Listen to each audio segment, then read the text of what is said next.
What's going on, guys? Bob with More Than Spores, and today I'm going to teach you how to make your own bulk substrate at home using vermiculite, coco coir, and gypsum powder. Before I dive into that, I would like to quickly touch on the difference between pasteurization and sterilization. So today we're going to be pasteurizing, and pasteurization is the process of pouring boiling hot water in a 5-gallon bucket and letting it sit for 4 hours. And what this is going to do is this is going to kill all of the bad microbes. And a microbe is basically any sort of competing fungi or bacteria or anything that's going to mess with your mycelium. Now, when it comes to sterilization, which is what you're going to use 9 times out of 10 for this process, depends on how deep you are in the mycology process at this point. But this is going to be used for your starter substrates. So agar plates, liquid cultures, any sort of grain spawn bag or grain spawn jar, anything like that, you're going to want to go with sterilization every time. And this is going to require a pressure cooker typically. You don't need a pressure cooker. I've never done it without one. It's, unless you're, just going to grow 1 or 2 times. It's like a $150 investment. I think I got this for like $1.60 off Amazon. I would recommend getting one, very, very much so. You can also get an autoclave, but that's when when you're really kind of rolling in the mycology game. But I just thought it was very important to touch on that because there is a big difference, and you hear substrate, the word substrate is thrown around constantly, and it was really confusing to me for a long time. So I've kind of divided it into starter substrate, which is, again, anything you're doing to start the mycelium from spore or liquid culture, and your grain spawn jars. Until you get that big fat white piece of mycelium, that's your starter substrate. Then the bulk substrate is the food for it, and that is the last step before fruiting actually begins. So I hope I explained that pretty well. Let me get everything together, get this water boiling, and we'll jump right in. Alright, so the recipe calls for 8 cups of vermiculite. You want fine grained vermiculite. I've been using this brand for a long time and I really, really like it. You need 1.4 pound brick of coco coir. You don't have to break it up, but I'm going to show you how to do it in this video. A handful of gypsum powder, and some people will even throw some coffee grounds in there. You also need 1 gallon of distilled water, which is boiling right now. So the first thing we're going to do is, I've already sterilized everything in our prep station, but I'm going to go ahead and sterilize anything we're going to be using. And as you know, if you've seen any of my videos, I love sterilization because if you don't take the time to sterilize, your life is going to be a nightmare. Mycology is not going to be your friend. So we're going to get the inside real well, get the interior with your finger. I do the exterior a bit. I've already sterilized the counter.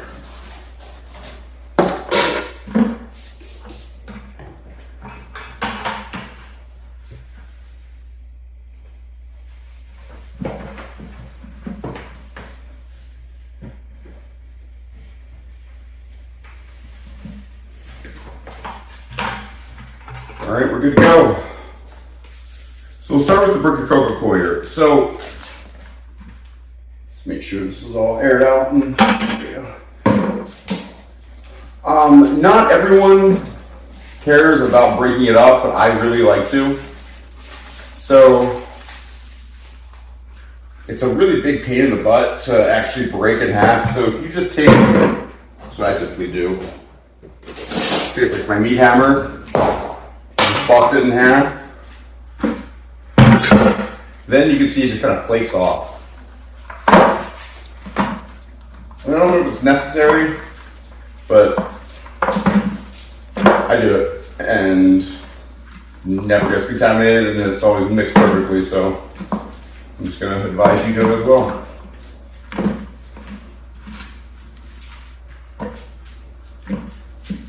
Yeah, and once you get it just broken in half, it's really easy to break up from that point, but just that initial break takes a little bit of muscle or a hammer.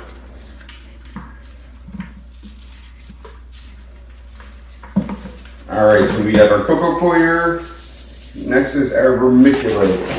Now when it comes to adding your vermiculite, we'll talk about Ooh, busted a glove.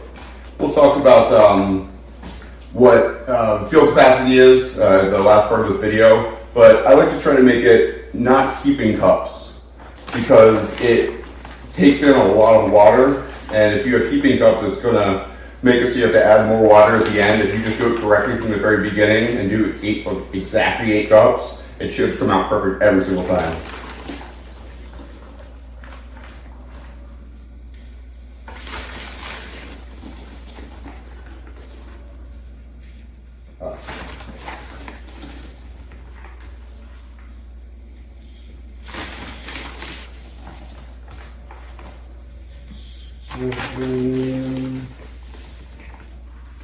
And 8. And then I'm not going to put any coffee in. A lot of people, they use coffee. There's multiple things you can use for your bulk substrate, but I always just put a handful. That's it. Handful of handful of gypsum powder, and we'll wait for the water. And perfect timing because it is boiling.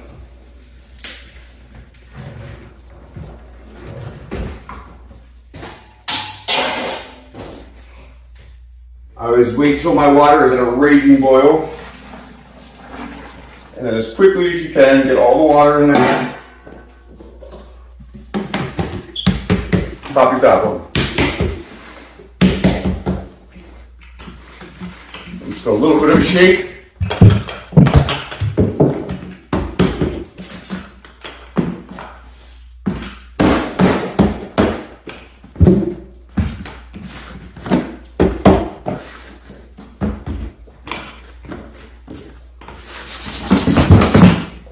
There we go.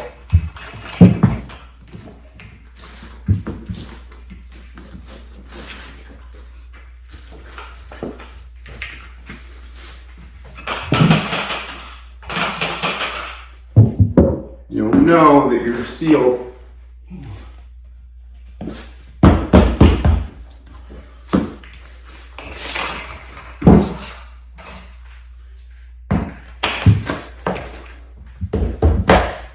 the lid's not working. You do not tight seal at all. We need another lid. Whew, that was a close one. I was going to do this video again, but instead I figured I would just leave exactly what happened and show everybody what happens, because these are real things that happen when you're working with substrates. The initial lid I had, the seal popped on it. Typically you can use it 2 or 3 times. I only used that once, it was the second time. Don't know what happened, but the seal popped. Luckily I had another one readily available. I was able to run over really quick and sterilize it, pop it on there, and we should be just fine with this bulk substrate. So what you want here is seal that's popped out right there. You don't want it to be able to stand up straight. You want it to pop out like crazy in every direction, and that's how you know that the water's hot enough and that your seal is tight. So next step is I'm going to come back in about 20-30 minutes and just shake it again, and then I'll come back with you guys in about 4 or 5 hours and I'll mix it up and I will explain field capacity, and that should pretty much be the end of the video. So see you guys in a little bit. Alright guys, it's been about 4.5 hours and we are good to go. Everything should be perfect in here. Let's take a look. Now as you can see, everything got completely sucked in, and this is how you know that you have a nice good seal, and this is how you know it's done. It expands and then contracts like crazy. So before I do this, I'm just gonna hit the outside with a little bit of isopropyl alcohol. I'll be mixing with my hands. So I'm gonna go ahead and just sterilize all the way up my arms as well. Wait till that dries off. And if everything is how it should be, you should have about 10.5 pounds of bulk substrate.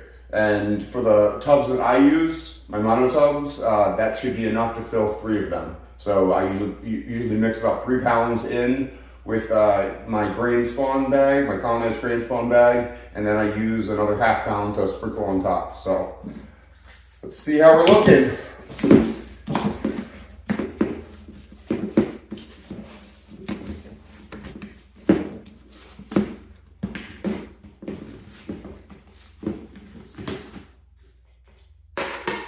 All right, there we go. Exactly what we're looking for. So a little bit warm. Now, I was talking about field capacity a little bit earlier. Go ahead and give it a good mix, and then I'll show you exactly what field capacity. Field capacity is the amount of water that your substrate holds. And I will show you, it feels like this is going to be absolutely perfect. You don't want too much water, because too much water is just asking for contamination. Too little water, it's going to require you having to mist it all the time. So the field capacity is just the standard as far as where you want the moisture level to be in your substrate.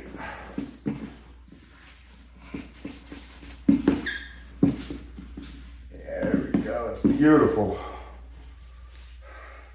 Right there, so if I squeeze it, see how that little bit of water comes out? That's perfect. Now, if I squeeze as hard as I can, it should trickle, but you just want to basically have it so you can just squeeze it, a little bit of water comes out. And that's perfect right there. It's exactly what you're looking for. But if this is soupy or anything like that, no good. So yeah, that's pretty much it.